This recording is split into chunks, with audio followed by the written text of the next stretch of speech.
Okay, today we have my November wrap up. So I didn't get to several books that I had in my November TBR, but it's okay. I read 10 books in the month of November, and I actually didn't read for about 10 days in there for whatever reason. I'm not sure why. I think it was because I started watching stuff on Netflix and I kind of just became engrossed in that and not so much reading. But today is, what is it, December like 3rd ish, and I finally started reading. I'm reading Iron Flame, and I need to get to all these Christmas books for that Christmas vlog I am posting.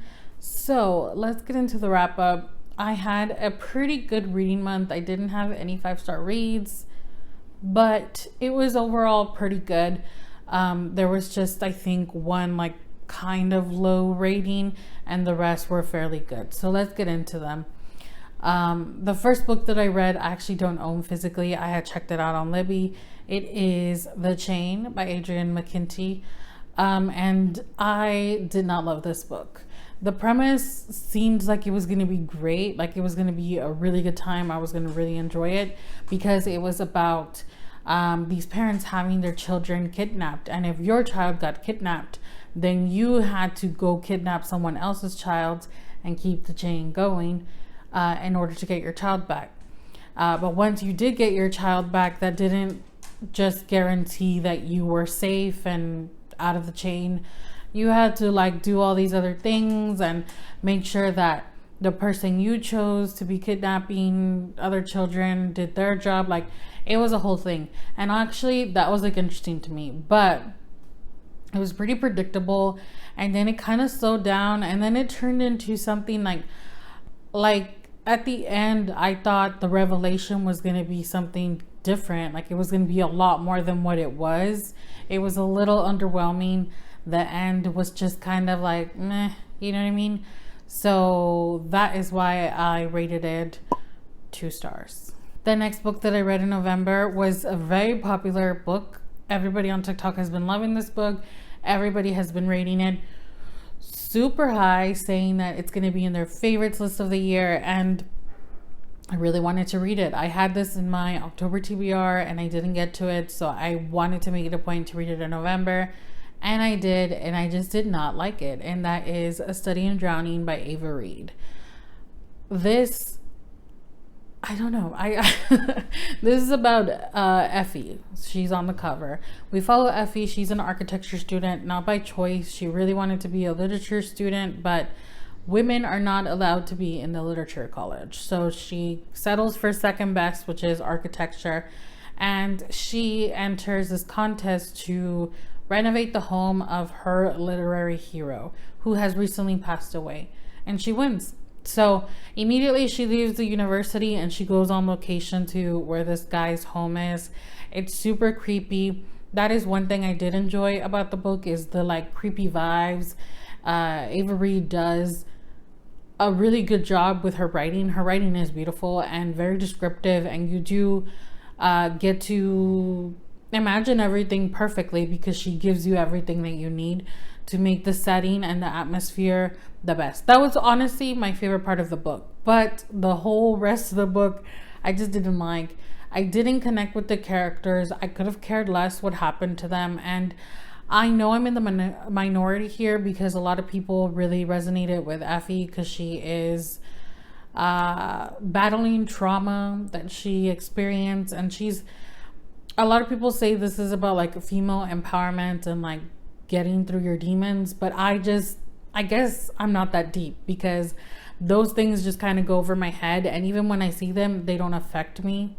You know what I mean? So my favorite thing about this was the Fairy King. So Effie is going through some mental health issues, which again, this book was praised for mental health representation, but again, those things just kind of go over my head. But she was imagining, although we don't know if she's imagining or not, the Fairy King of her favorite novel written by her literary hero. So it's kind of all tied together. And she always kind of imagines him ever since she was a child. but we don't know if it's just her battling, you know, her demons and then the mental health issues that she's experiencing, or if it's true, if it's real, if he's actually real. The way that this book ended, the way that she takes down the villain, which I don't want to tell you who she takes down, but I could, like Butters, my little miniature schnauzer, could have taken him down. Like anybody could have taken him down. The way it happened, I was like, really? So yeah, very underwhelming read for me, but I don't know. It's like the same thing with Divine Rivals that happened to me where everybody loved it and I didn't. Same thing here. And it kind of reminded me of it. Not the story or anything, but just like how I felt about it. How I felt that it was pretty good writing, but I just didn't like it. Same thing with Divine Rivals. 2.5 stars for this one. And then I did a little buddy read with my brother. We buddy read 2 books and this was the first one. I did think that this one was slightly a little, I don't want to say bad, because these books aren't bad. They do what they're meant to do for what they are and nothing more, and I enjoy it for that reason, because it's not too serious. It's just like a fun book. Anyway, so the book is The Housemaid by Frida McFadden, and if you have not read this book, it is a thriller. We follow Millie, our main character. She was imprisoned for 10 years. She's fairly young. She was imprisoned fairly young. And so she's released from prison. And obviously now that she has a record, she doesn't really have the easiest time finding employment, sustaining herself, having a place to live and all that. So she ends up taking a job as a housemaid. And she's shocked that she gets this job because she's sure that the very rich lady that's hiring her is going to run a background check and then, you know, say, I don't want her near my daughter, which is very reasonable. But the lady's like, you're hired. And so she goes to live with these people and her room is super creepy in the attic. And she starts noticing the very erratic behavior of the wife, because when she met her and interviewed with her, she was a delight, and then she goes crazy. And that's all I'll tell you, because you should never know too much about thrillers. But this was pretty good. It was a fun time. It was an incredibly quick read. Her books are just super quick. I've only read 3 at this point, but they've all just like, you can get through them in a day quick. And honestly, pretty good. I gave this 3 stars. I definitely recommend it if you're just, you know, just want something easy and something fast. This is it. Pretty much anything Frida McFadden is it for that. And along the same lines, then I read The Housemaid's Secret. Frida is releasing book 3 next year. And so I probably will pick that up because I just wanted to wrap it up. I just want to wrap Millie's story up. This is still following the main character of the housemaid. She is now working for a different family and she's trying to leave her past behind. She's trying to grow. She's trying to live a better life. She's had love, lost love. We're kind of following her as she's going through it, right? Like through her life. And just trying to figure out what is it that she wants, where does she want to be, who does she want to be with, how does she want to get there. Again, she starts working for this new family, and of course something's gonna happen, because it wouldn't be a thriller if something didn't happen. And I don't want to tell you too much about this. This is a little different, a different twist. And I rated this slightly higher than the first book, and I think it was because the first book to me was incredibly predictable. Like, I predicted everything, but I also think I predicted everything because I was expecting everything. I don't know how to, like, I didn't exactly know what was gonna happen, but because there was so much hype around the housemaid, I feel like I was just very like trying to figure it out. And with this one, I didn't try to figure anything out. I was like, let's just go for the ride. So I gave this 3.25 stars. Again, if you want an easy, I read this in one day, literally one day, super quick. Give this one a chance. 3.25 stars. Moving on up. So I was trying to get into romance, and still I'm trying to get into romance, although now I've pivoted to something else. But I started off with dark romance. Why? I don't know, because I'm an idiot. And then I obviously that wasn't for me. I just really wasn't enjoying the like dark romance vibe. So I pivoted, and this book was very popular TikTok book, Archer's Voice by Mira Sheridan. Everybody seems to love this book, so I thought, what the heck, let me try it. And I thought it was good. I did not think it was great. The story was okay. The characters were okay. It was honestly just okay to me, but I did enjoy it. And it was the first romance book that I actively went to seek out that didn't, like, that I didn't dislike. Also, I have a happy memory tied to this book because when I was reading this, we went to Chipotle, my husband and I was in the middle of reading this and I was telling him the story. And one thing about me, I can tell a story. I'm a pretty good storyteller. Not to toot my own horn, but I am. And he's not a reader whatsoever, but he was like very into the story that I was telling. And it was this. So I think that kind of boosted my rating, but it was pretty good. We follow Archer and Bree and their love story. Archer's kind of a loner. Nobody really talks to him, and we don't really know why until Bree comes into the picture. And yeah, they just kind of help each other through their trauma, through their loneliness, through their stuff, right? And they fall in love. And then there's a little spin-off of this, Travis, which follows Archer's cousin, family member. Yeah, I definitely want to read that, but this is not a book that I'm like running to read, as well as Travis. Like, it was okay. But I did give it 3.75 stars because, like I said, I have that happy memory tied to it. And then this was a freaking surprise to me because I don't often read novellas, and I don't read novellas because I don't understand like how a novella can be a full-fledged enjoyable story, other than like little anthologies and stuff like that. But I read this and wow, like this took me by surprise. And like as soon as I finished reading it, I was like, wow, 5 stars. But then I never like just rate, because when I do that, I rate a little too high. So I sat on it and I ended up giving this 4 stars. This is Six Scorched Roses by Carissa Broadbent. And this was a freaking full-fledged novella. It's obviously a teeny book. It was pretty freaking short.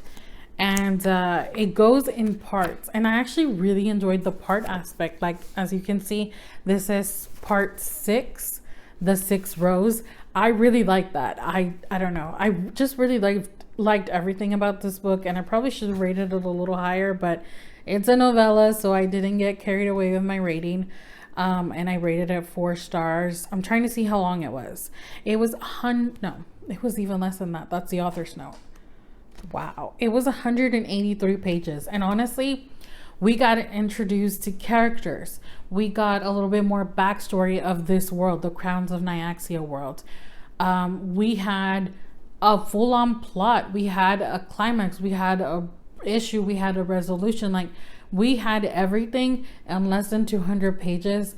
The characters I liked the story. I liked everything about this book, and I definitely recommend, if you have not read the Crowns of Nyaxia books, you need to read this, because this introduces characters that are going to be in book 2. So I guess you don't need to, but you should, because you learn who they are, why they are the way they are, where they came from. And yeah, I really like this. I gave it 4 stars. But honestly, an amazing novella. And then I started a new trilogy. I started Caraval by Stephanie Garber, because, as I said, I wanted to read this so that I could get to the Once Upon a Broken Heart trilogy. Since I own all those books. I only own book 1 of this, but I'm currently listening to Legendary on audiobook. And yeah, I really like this. I thought it was pretty good. It wasn't like the best thing I've ever read, but I enjoyed it, and I was engaged and invested, and I read this in like a day and a half. It was a super quick read. So Caraval, we follow Scarlet and I guess her sister, but more Scarlet. This is more Scarlet's book, as she wants to attend this carnival. I guess it's really not a carnival, it's kind of like a whole production, but it is something that happens once a year, and she's been obsessed with Caraval since she was a kid. She ends up getting an invitation for her sister, and then a third person. And she goes and she plays the game. She has to play the game in order to save her sister, who has been kidnapped. And this year, in order to win the game, you'll need to find her sister Tella. And yeah, she goes, she plays, and stuff happens. There's romance, I'd say there's action. I did enjoy it. Like, it's a book that I think attempts to throw you off, but it is kind of it is pretty YA, so you can see where it's going, but pretty good. And I've heard people really critique this trilogy. Maybe book 2 and 3 will be trash, but this one, pretty good. I gave it 4 stars. I don't regret reading it, and I do recommend it.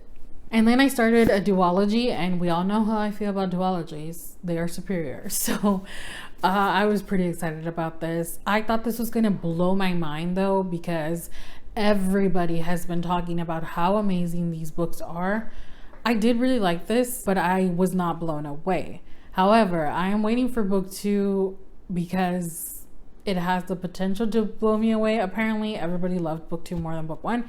And that is One Dark Window by Rachel Gillig. This is interesting. It was interesting, I will say that. The magic system and the characters were my favorite part of this book, more so than like the plot and everything else. The magic system and the characters. The characters in this book, I really enjoyed pretty much all of them, even the bad ones. I really liked all of them. And then the magic system was super interesting. So in this, we follow Elspeth, and she is she's going through it. She is infected with this disease that is plaguing this world, that typically children get it, and then when they do get it, the royal court sends their physicians to test the blood of the children, and if they prove that they're infected, they kill them, unless they are of service to the crown. But she does get infected when she's a child, but her family kind of hides her, and they successfully hide her, which is in of itself a feat, because I don't know how they did it, but they did it. And so in this world, there is magic. The infected acquire certain magic, but the magic always comes with a cost. So the more they use the magic, the more it takes from them. For some of them, it drives them crazy. Some of them, it literally kills them physically, it's wearing them down physically. So it just never ends well for the infected. And she has not gone there. Even though she grows up, she becomes an adult, she hasn't figured out what's gonna get her.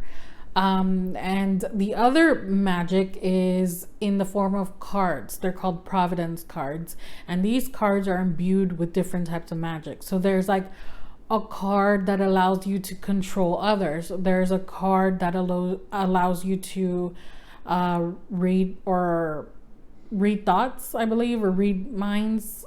There's a card that allows you to become super incredibly attractive. And they all also come with a cost, but not a permanent cost. In order to use these cards, you tap them 3 times, and then you can use a magic. And if you want to stop, just tap it 3 times again, and you stop. There is a whole lot that I can't even begin to explain, because I feel like so much was explained in this book, which is not that long. Definitely one to check out. If you like fantasy, if you want to be in a world that has a magic system, that has just everything that fantasy should have, this is a pretty good one. I feel like this is a good, I don't know, I felt like it had so much, but it was so easily digestible. So I'm so looking forward to book 2. I did give this 4 stars, but I'm pretty sure book 2 is just gonna be rated definitely higher, because the way that this left off, the characters, I just feel like book 2 is gonna be amazing.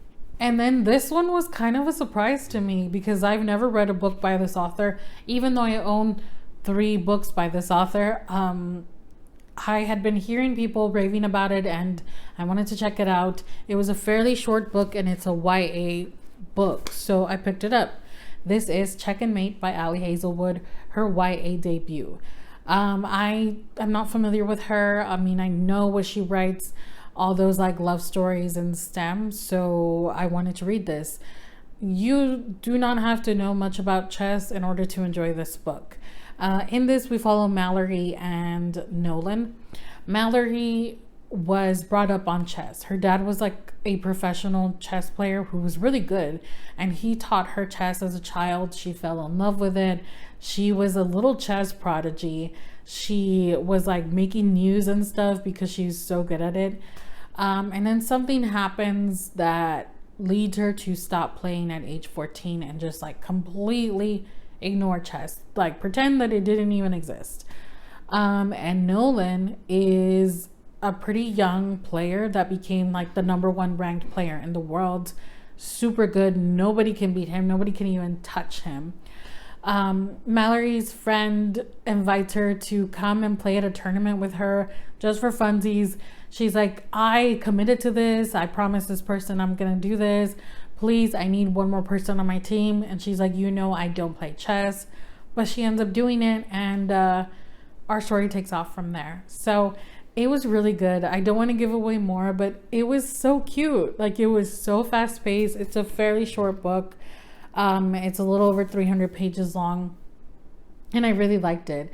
I just felt like it was definitely a YA book. It was, not super smutty or anything like that, because it was a YA book, but there is, a level of romance, a level of a little teeny weeny little smut.